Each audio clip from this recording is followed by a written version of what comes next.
Vidi da nekima nije jasno zašto sam to sinoć uradio i ne znam šta sam tu pogrešno uradio.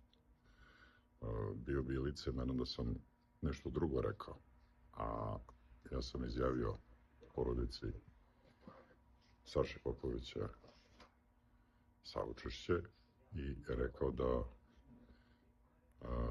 ću povući tužbe i da mi ništa ne duguju. Ne znam šta je sporno tu nekima što nije jasno, a onima isto koji me nije jasno mogu da pogledaju videe koje sam ili intervjue moje koje sam dao i pre 3-4 godine i tako dalje. Naime, šta se desilo? Brena, Popović, Boba, Lukas i ja smo dogovorili 2013. godine da isplate za učešće u Zvezdama Granda.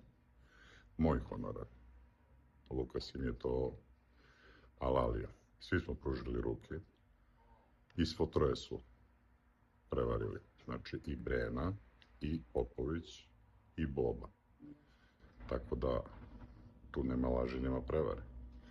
Ako nekome to nije jasno i ako mu smeta, ja se stvarno izvinjavam, ali nisam navikao da poklanjam bilo kome svoje, a posebno ono što sam godinama radio i radio. Tako da, evo, porodici Saše Popovića još jedan put izjavljujem saučešće i žao mi je što su pretrpeli taj gubitak dok je bio bolestan.